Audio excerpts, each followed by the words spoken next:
कुछ तो करे।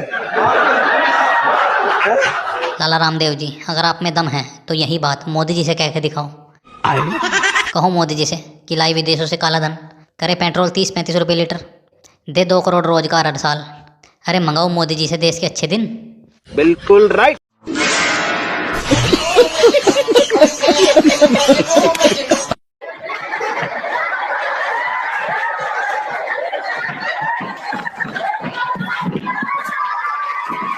पंतजलि वाले लाला जी, अभी जो आपने कारनामा किया है, इसे देख के मुझे मेरे गांव की एक कहावत याद आ गई।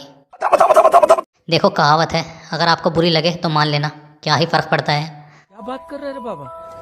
हम समझाते। हमारे गांव में कहते हैं कि लंगड़े लूले और काने में एक ऐप फालतू होता है, और आपका ये कारनामा देख के मेरा इस कहावत पे विश्वास पक्का हो गया। अरे बाबा!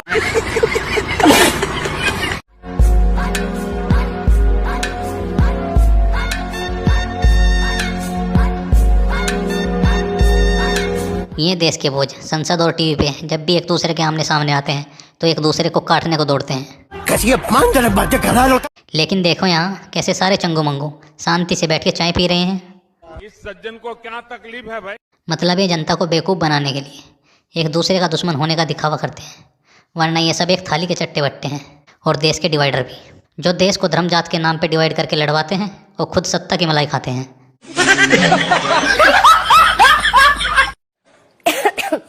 दावा तो आप ठीक कर रहे हैं, ये खांसी पहले मतलब कुछ नेताओं को होती थी, अब खांसी पूरी दिल्ली को हो रही है मनीष जी।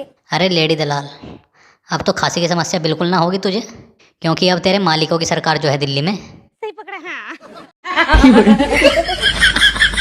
एक बड़ी वजह है दिल्ली की आकृति एक कटोरी की तरह है जो 3 तरफ से अरावली की पहाड़ियों से घिरी है, इसीलिए प्रदूषित हवा दिल्ली में कैद हो जाती है, बाहर नहीं निकल पाती। अबे दलाल, काहे अडानी की दलाली जलेबी की तरह गोल गोल घुमा के कर रहा है?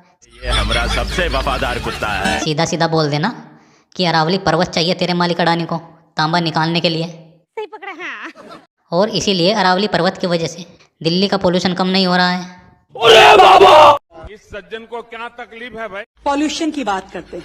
अरे तो करो ना, कब से दिल्ली की पब्लिक बेताब बैठी है पोल्यूशन पे बात करने के लिए। बिल्कुल राइट। पॉल्यूशन है दिल्ली में, कैसे कम होगा?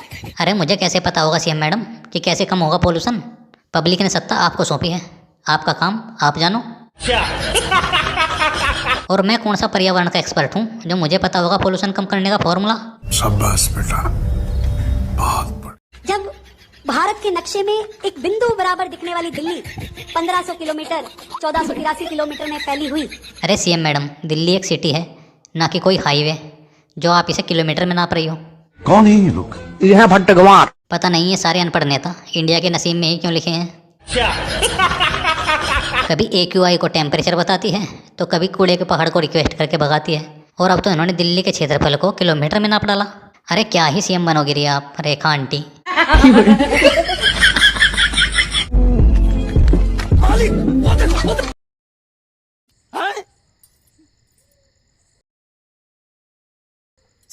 ससुर अरे मोदी जी, क्या वर्ल्ड बैंक से लिया हुआ सारा कर्जा वर्ल्ड टूर में ही उड़ा दिया, अरे बाबा! जो अब एग्जाम रनवे पे बैठा के कराने पड़ रहे हैं।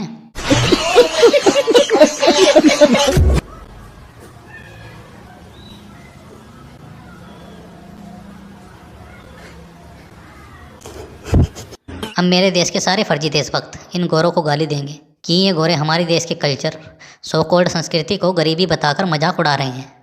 भाई साहब कुछ ज्यादा नहीं हो गया? जबकि गालियां उन नेताओं को पड़नी चाहिए जो आज़ादी के 78 साल बाद भी देश की तस्वीर न बदल पाए। बिल्कुल राइट। अरे मोदी जी, ये गोरे भी कह रहे होंगे कि जैसे हम 1947 में छोड़ के गए थे, आज भी वैसे ही जी रहे हैं ये इंडियंस। सही पकड़ा है। और जैसे आपने 11 सालों में देश के अच्छे दिन लाके हर सिटी को स्मार्ट सिटी बना दिया, कब हो गया ये? वैसे ही आप 2047 में देश को विकसित बना दोगे।